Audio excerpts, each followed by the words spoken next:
Now, so when I say da'ani, طيب. da'ani means me. Na means us. So Mhm. if I say da'ani, it means let me.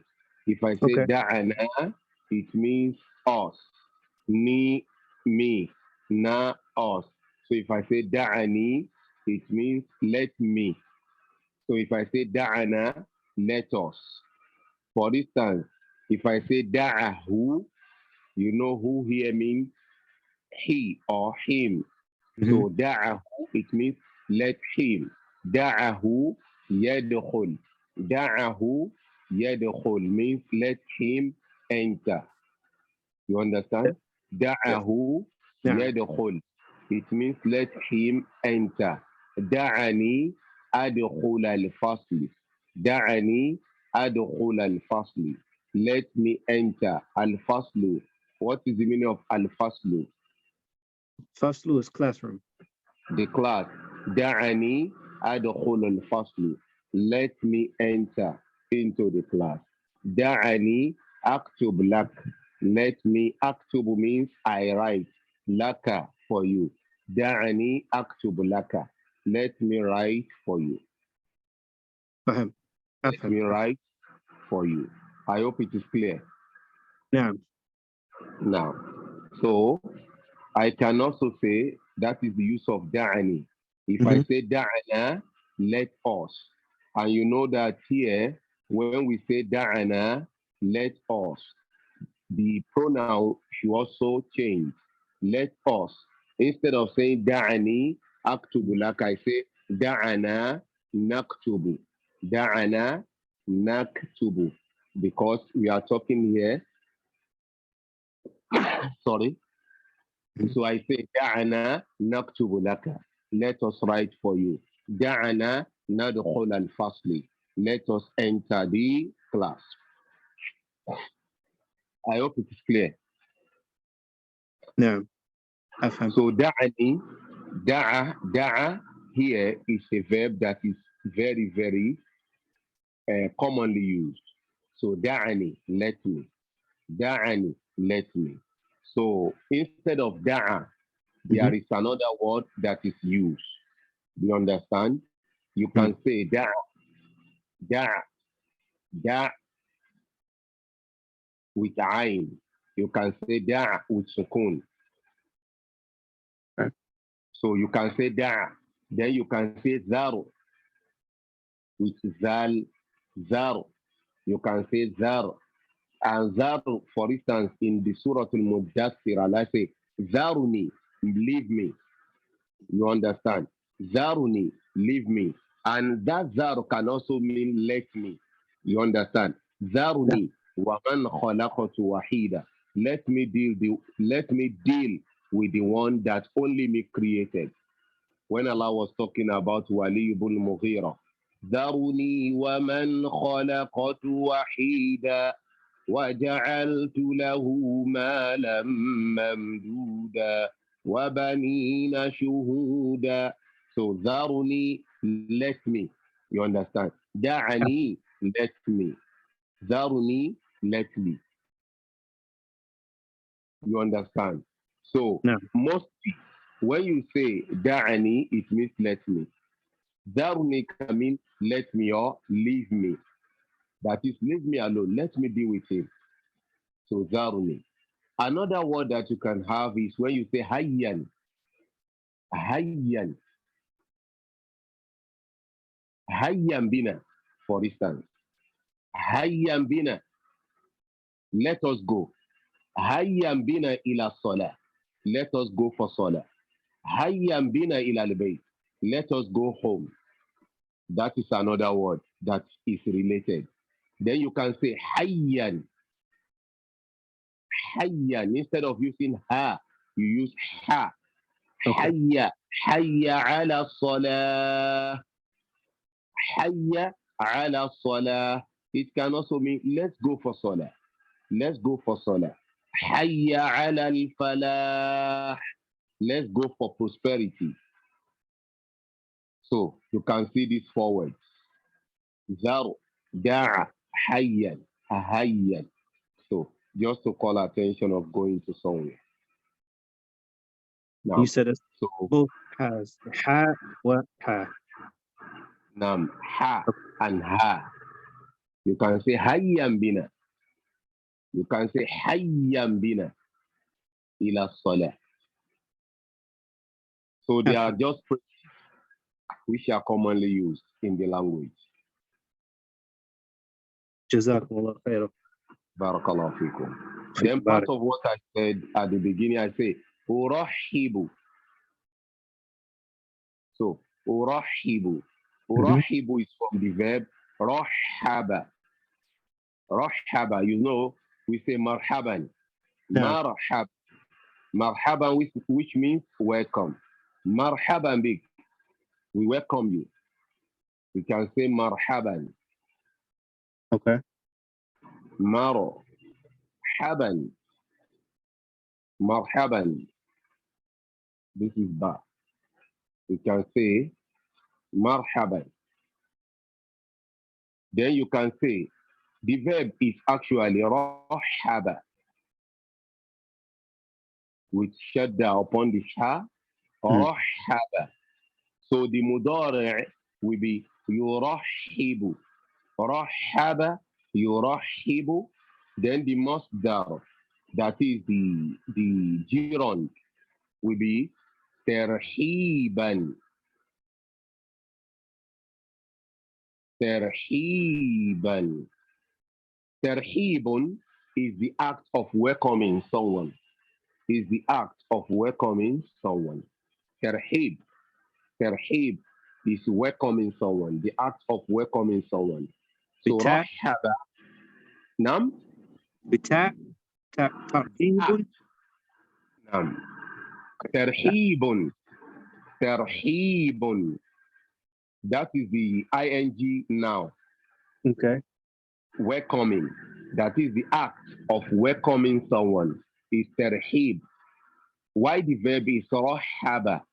The mudari, that is the verb, the present or the continuous or the yes of the verb is yurahibu. So present. That is why you know yurahibu, you can use it for he. He welcomes. But if I'm talking about myself, I say oh. You know, when we are talking about the mudari, you have four letters. The alif for personal person, then the noon for the plural personal, while the ya and ta are used for others. So I say, aktubu, I write. Ajilisu, I sit. Akra'u, I read. Atakallamu, I speak. Ughadiru, I leave. Ahduru, I'm present. Adribu, I'm beating. Urahibu, I'm welcoming. And I say, Urahibu, I welcome. Urahibu bika, I welcome you. Ila to Darfina, our lesson. Al-awwal, the first. Urahibu bika ila darfina al-awwal. I welcome you to our fourth lesson. Adarsu lesson. You know, in Nahwu, the Arabic grammar is when you learn. How do we change the form of a noun? In Nahwu, we learn awakhiri, taghyiru, awakhir al-kalimat. That is what we learn in Arabic grammar. We can say we learn two things. Taghyiru, awakhir al-kalimat. The changing of the end of words. In sorrowful, that is called morphology, we learn تغيير صور الكلمات. How the words we change, the picture of words change. That is what we learn in Sorfu. I hope you have heard about Nahu and Sorfu severally. I hope so. What was your question, Sheikh? I hope you have heard about An-Nahu and An-Sorfu. Just a tad. Now, Just a little bit. okay. So look at this. An-nahwu.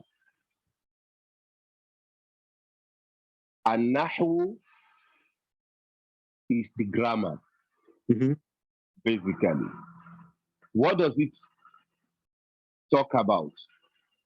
It is talking about taghyir, changing, awakhir, the end, al-kalimat of words.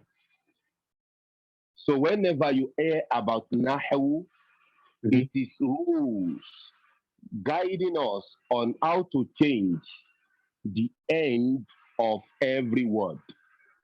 طيب. End of every word. The end of every word.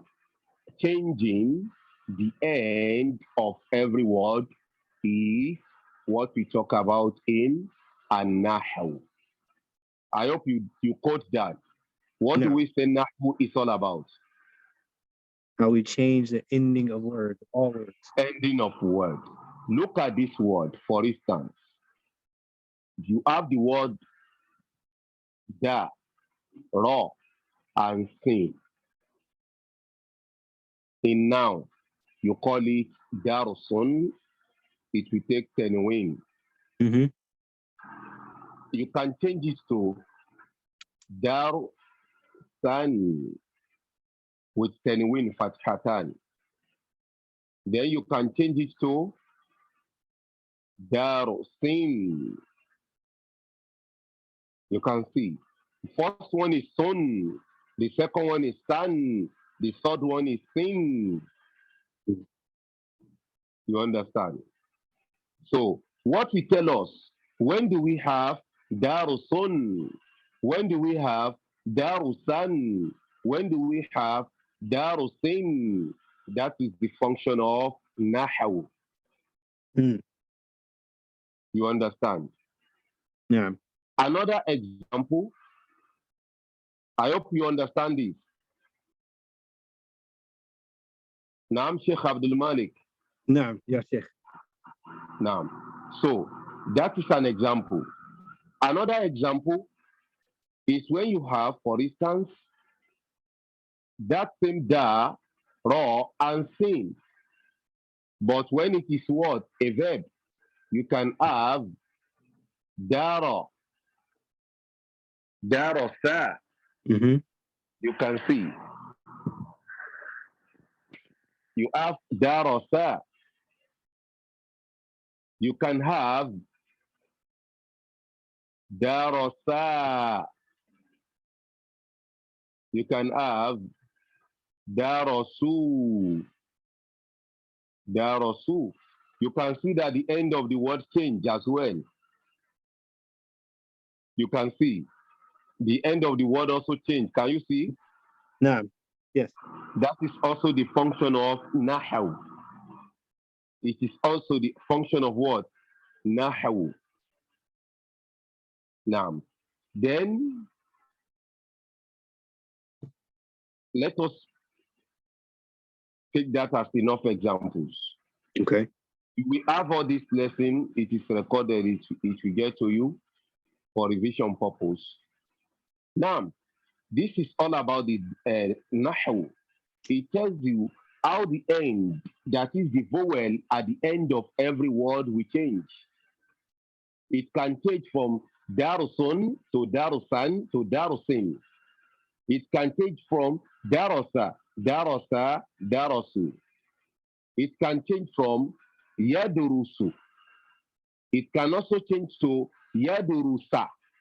And it can change to yadurus, yadurus. You can see.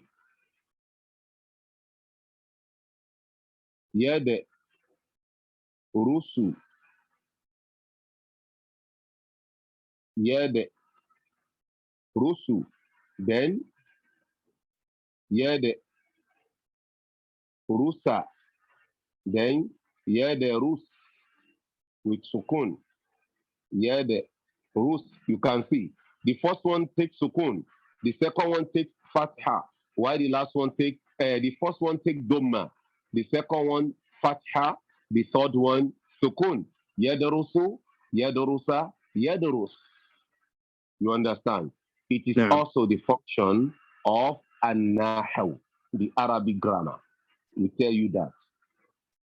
Now, that is why you will see that in learning the Arabic language, the entire emphasis should never be put on nahaw. Why? Because if instead of saying yadurusa, I say yadurusu. Instead of saying yadurusu, I say yadurus, it is a mistake. But you can see to some extent, you can still understand me. You understand? It means نعم. even without the knowledge of Nahaw, you can still speak Arabic. You can still understand Arabic to an extent. But for you to have the full understanding, you Mhm. need the knowledge of Nahaw. So that is what we want to say now upon Nahaw. Let's look at Asorfu. Asorfu is called morphology, and that is where we talk about formation of words. The sorfu is also very, very much important in Arabic language. The Arabic language can be divided, that is, the subject that you can learn under Arabic language are like 10. They are like 10. Inshallah, in another separate class, we are going to look at those lessons. For instance, ala shakili al-ujala, to mention it briefly, we can talk about an-nahaw, you can talk about as-sarfu, you can talk about al-insha'u, you can talk about al-balaghatu, you can talk about al-imla'u and others which Mm. you are going to learn under Arabic language. They are about 10. We shall have a separate class for that, inshallah. So, طيب. but the most important of all these aspects of Arabic language are the an-nahwu and as-sarfu. So they are the most important of all these Arabic rules that you have to learn. They are the most important. These two. But aside from these two, you have al-mufradat. That is, when you are talking, we have the lexis and structure. Mm. We have lexis and structure. What is most important is the lexis.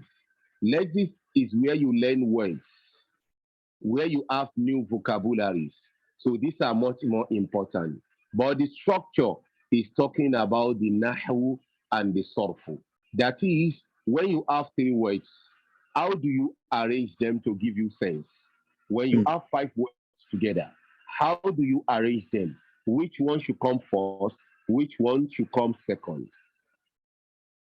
For instance, in English, you can say, I ate food.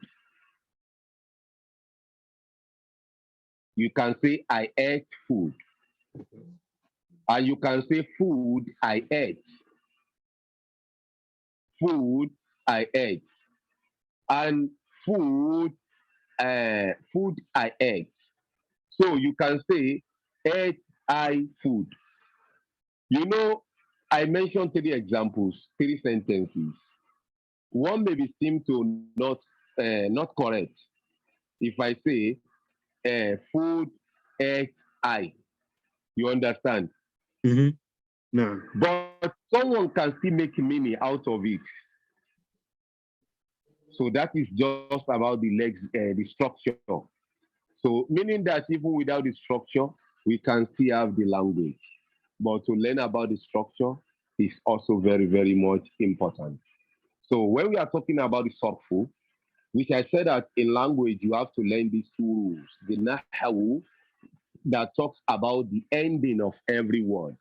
What does it take in terms of the vowel? Does it take the fatha? Does it take the kesra? Does it take the doma? And does it take the sukun? They are just very, very important. Mm. So after that, we have what we call As-sarfu.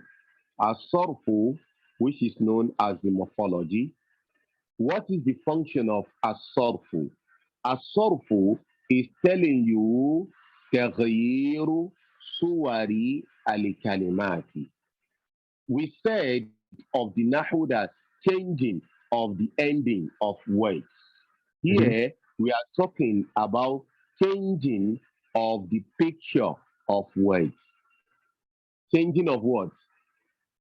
We are talking about, it means the nahu and sarfu are talking about changing.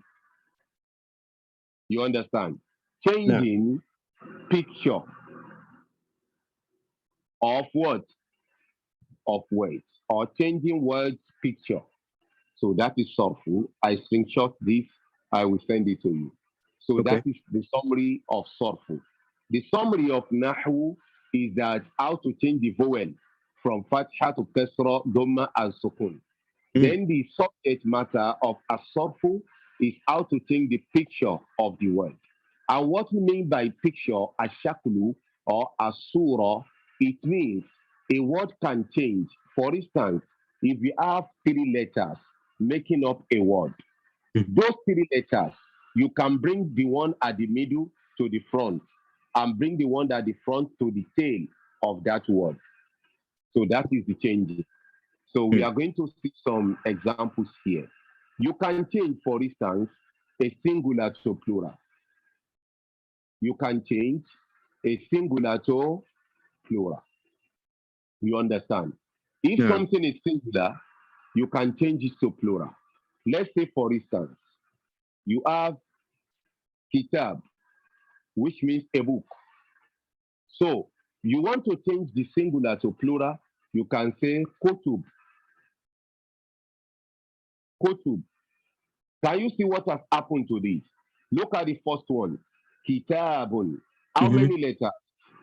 4 letters. 4. You have the kaf, you have the ta, you have the alif, and you have the ba. These are 4 letters. Then this one, kutub, you have the kaf, ta, and ba. It means you have 3 letters. For you to make the word kitab that has 4 letters, plural, you have to take away 1 letter, which is the alif. So now you are left with how many letters? 3 letters. You can see there is tabir, there is sarf. Because sarf lexically means change. You can see there is change because you want to form a word. So that is why we say changing of words. It can change from singular to plural. So some words, when they change from singular to plural, you need to minus a letter from them or some letters to form word. That is an example. I screenshot it as well. Then you can see that you can change from singular to plural. Then you can also change something from muzakkar ila mu'anna. Something that is masculine, you can change it to feminine. For instance, you can have, let me say, madrasatun, for instance. Madrasatun. Oh, we say we are talking about from masculine. As you said talibun. To change it, you can have talibatun. So here we change it from masculine to feminine. Likewise, this talib is a singular. You can change it to what? Plural. In that case, you have tulabun. Tulabun. You can see here how many letters make up talib? 4 letters. Tulabun. How many letters? You have the ta, you have the lam, you have the alif, you have the ba. These are 4 letters, but there is an addition of what? Shadda. And that shadda means you have 2 letters, one having sukun, the other one having the other vowel. So in that case, you have 5 letters, but one is muda'af. One is the one that is repeated letters, that is the lam, but you have insertion, assimilation, it's wrong. I hope it is also clear here. So you can see change in the picture.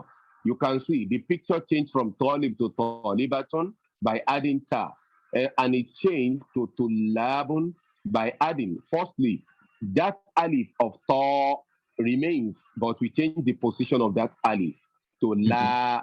We added it after lam. Likewise, that lam of tali, that li is having shadda in the other one. So that is changed in the picture. Mm. Let's see one more example. طيب. Now, one more example is when you are changing from maybe like the verb. Like the verb, you can change you can change the picture of the verb as well.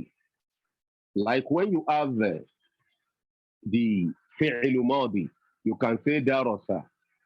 You change it to yadurusu. You change it to yadurus. You can change it to odorus. Can you see there is change?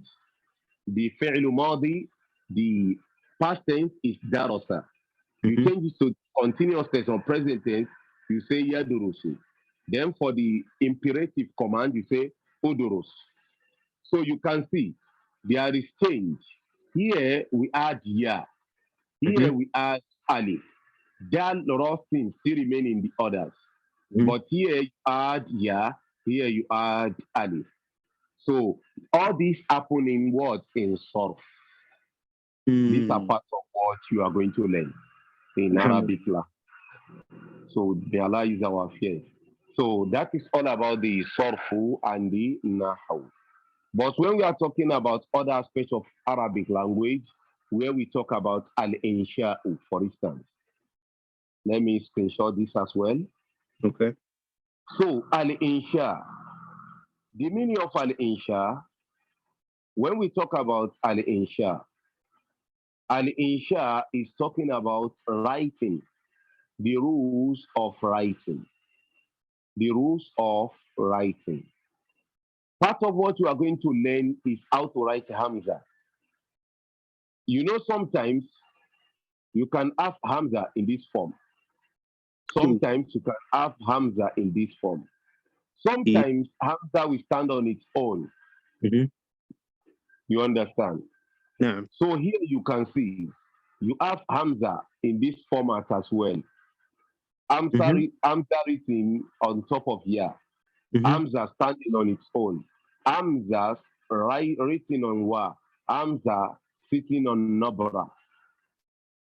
So this is part of what you are going to learn in Al-Insha'u. So anything that is related to writing, that is what you are going to learn under Al-Insha. And when we are talking about another aspect of the Arabic language, you can also have Al-Ishtiqaq. Al-Ishtiqaq is word formation, how you can form words. From one word, how can you have many other words? And this is basically as well, it can be put under the sorfu that we mentioned earlier. So when we are talking about al-balaghatu, al-balaghatu means fluency or eloquence. How do people speak and make their speech to be more better than other people? People's speech is by the use of al-balagha. And you can see the balagha from the Quran. You can see the balagha from the Sunnah as well. And that makes it to be more advanced speech. You know, under balagha, you can have the proverbs. Under balagha, you can have the idioms. They call it al-amsal al-arabiyya, Arab proverbs. And when you are talking about proverbs, it's the meaning of it can be quite different to what is written, to the literal meaning. So here you are going to learn it. You understand? And when you are talking about al-balaghatul arabiyya, you are going to learn about three things. You are going to learn about al-ma'ani. They call it al-ma'ani, ilm al-ma'ani. They call it ilmul bayan. Another one is al-bayan. Al-bayan. Then you can also learn at-tashbih. At-tashbih. So in al-balagha, these are the three things you are going to learn as well. And that is another subject entirely. You understand? You have various books written on every of these three. Al-ma'ani, al-bayan, at-tashbih. At-tashbih is talking about al-amsal, things which are similar. For instance, you can say, huwa kal-asadi fi shuja'ati. If you say huwa kal-asad, ar-rajulu kal-asad, the man is like lion. The man is like lion. Or you can say, when you are talking about simile, you understand? You are talking about metaphor. All these things we learn in English. So you have it. If you say Arojulu Asad, the man is a lion. Can a man be a lion? No, he can't be a lion. It can be. So what they mean is Arojulu Asad Kal Asadu fi Shuja'a. You are talking about brevity, a character in lion. So we make a comparison of the man to lion in character. You understand? So these are what we are going to learn. Then you have al-ma'ani, al-bayan as well. So all these things are part of what we are going to learn in Arabic language. But this is an advanced lesson when we are talking about al-balaghatu. So they are part of what to be learned, inshallah ta'ala, in the knowledge of Arabic language. So we pray that Allah should make it easy for us. So basically, when you are learning Arabic, the most important thing to start with is to have various words with you. Words. You understand? So these are the most important things. To have more words. Then to listen to Arab or the Arabic spoken. To listen more to spoken Arabic. Listen more to spoken Arabic. Spoken Arabic. Spoken Arabic. From where can you get this spoken Arabic? You can get it from Arabic videos. People speaking Arabic in video form. So you can get it. You can get it as well from audio. People speaking in audio format in Arabic. So spoken Arabic, from there you can get new words. And when you listen to people who speak clearly in Arabic, as well as people that speak in topic that you have interest in. For instance, someone is speaking about Aqidatul Islami.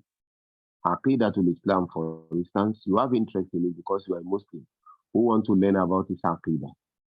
If people are talking in Arabic about Al-Fiqh Al-Islami, you should listen because you have interest in it. If people are speaking about Arabic in Arabic language, you listen to it because you have interest in it. You understand?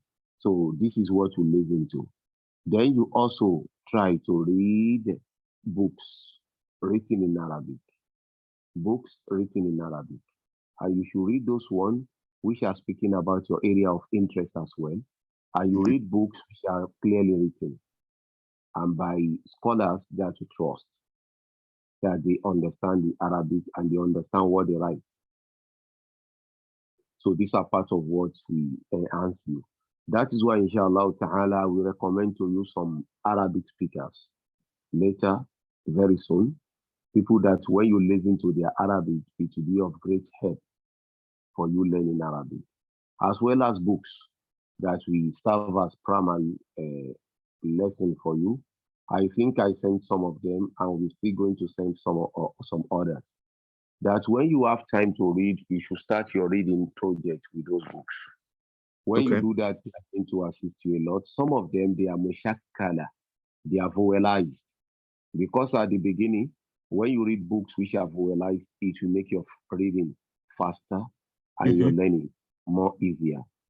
Okay. Because with time, as you learn the Nahu and the Sorfu, you will know, even when they are not vowelized, you will be able to put the vowel yourself because you have learned تغيير أواخر الكلمات. كيف تغير أواخر الكلمات. You have learned how to change the vowels at the end of words. So this is going to be of assistance as well. So that is why we said, as we are reading those books which contain the day-to-day conversation of Arabic, we should also in those things which are important, and they are the An-Nahu and Sorfu. That is why some of the books for Nahu, we have An-Nahu al-Kafi, a very good book, An-Nahu al-Kafi. Then we have the An-Nahu, what is it called? An-Nahu al-Wadih. An-Nahu al-Wadih. The third book, which is very important, is Matnu al-Ajrumiyya. Matnu al-Ajrumiyya. So if you acquaint yourself of these three books on Nahu, they will be of help. And for the Sorfu, you have As-Sorfu al-Kafi, then you have As-Sorfu ala Asalib al-Asr. I'm going to make reference to that book. I don't know, maybe you can get it easily. But As-Sorfu al-Kafi is a book that you can easily get at bookshops. Okay. So some of these books which are mentioned, they are going to be of great help for your learning, coupled with the practical classes. So we pray that Allah subhanahu wa ta'ala should grant us success and make it easy. And there is another book which I sent some portion of it to you, like those 10 pictures of that work. I said we are going to start with. I'm going to send you the original book in form of PDF, which you can print out. I'm going to send it maybe after the class, inshallah ta'ala. So that book is of very, very great importance. I think it is written by someone, maybe I will confirm, I don't know, maybe the person is from the US or from the Arab country, but the book is so much important because they will give you practical examples. Examples that you are going to need on a daily basis. Examples of words that you need on a daily basis. Those are examples which are mentioned in the book. So they are going to, even before you learning from those great or big books, if you start with them, they are going to help you a lot. And in addition to that, inshallah ta'ala, I have some other practical examples which are going to be of help as well. So we pray that Allah should make it easy and facilitate our learning process. So for the book, you can see from this page you have with me here on the screen, and Ashasha, which means screen, you can see some of these mustalahatun nahawiyya. These are some of the things that you learn in Nahu. You have the ismu. You learn about the ismu, which is name. You have the mubtada. It's a very important lesson. Mubtada, which means the subject. Then you have the khabar. The khabar, which means the predicate. That is the word that's telling you about the subject. You have the fa'il, which is the doer. How do you use it? How do you form it? You have the maf'ul. You have the maf'ul, which means the object. That is the one upon which an action is performed. Then you have the fa'il, which is the verb. You can have the madi, past tense, mudari', which means the continuous or present verb. Amru, which means the command verb or imperative. Then you have the lazim. When you say lazim, and you have mutahaddi. Lazim is the intransitive verb. The intransitive verb. That is a verb that when you use it, the action does not transfer from one person to the other. You understand? Why muta'addi is the transitive verb. That is the action will transfer from one person to another. For instance, when you say, Daraba Ibrahim akhahu. When you say Daraba Ibrahim, Ibrahim beat. A question I will ask you, whom did he beat? Then you say, akhahu, his brother. So to say akhahu is compulsory in the verb of Daraba. So daraba is kind of verb that must take object.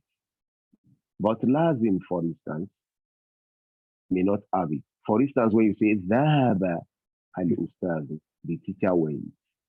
So dhahaba may not have maf'ul bih, may not have the object. You understand? Dhahaba al-ustad, ustad went. And sometimes it can be muta'addi bi jarri. You can say dhahaba al-ustadu ila al-madrasa. So ila al-madrasa is not something that is compulsory to bring. Then you have the harfu, that is the letter, or you call it the particle. And those are not, they are not verb and they are not noun most of the time. Why some of them can be noun? For instance, you can have harfu jarri, which is the preposition. You can have the atuf, it is also letter, and that is called the conjunction. You can have the nafiyu. Nafiyu means negation. That is a letter that is used to negate. You can have the la, which means no. You can have the ma, which also means no. You can have the lam, which also means did not. You can have the lam or lan. You understand? Then you have jawab. Yes.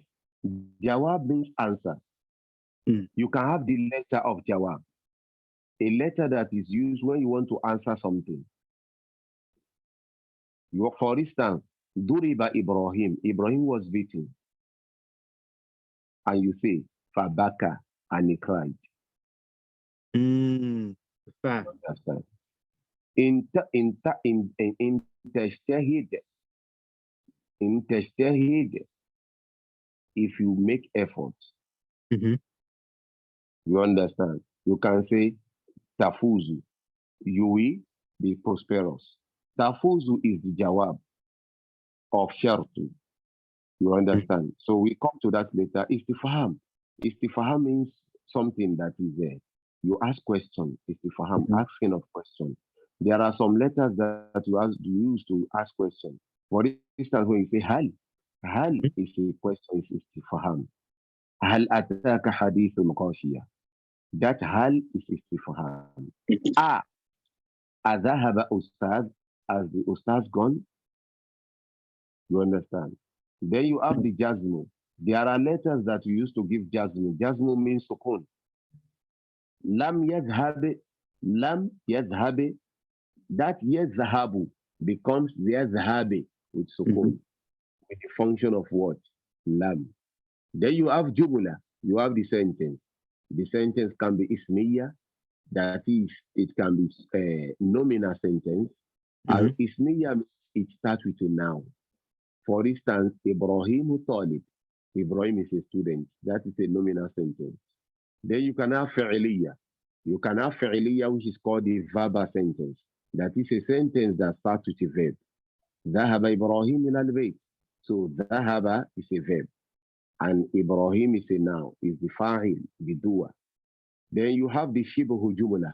When you say shibuhu jumla, you are talking about the phrase or the clause, or the clause. Okay. Then you can have haraka. Haraka means the vowels. You can have the dhamma. You can have fatha, kasra, sukun, shadda.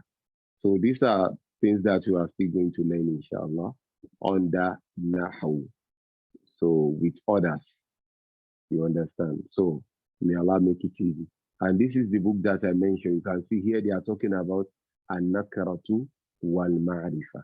An-nakratu means definite, al-ma'rifa means definite. So now look at various examples given under this. So that is why I said this book is a very, very important and very good one. That when you depend upon it in learning, it will make you to learn fast. It is only upon you to read and read these examples and make them to be part of you. عندي ثوب, I have a cloth. عندي الثوب, I have the clothes. عندي ثوب جديد, I have a new clothes. عندي الثوب الجديد, I have the new clothes. You can see that these are examples of what you use daily. I have, عندي, I have. عندي كتاب, I have a book. What do you say? Could you also use laday? Now you can also use it. لدي ولدينا كتاب ينطق بالحق. We have a book that speaks the truth from the Quran. لدي can also be لي كتاب. In my book.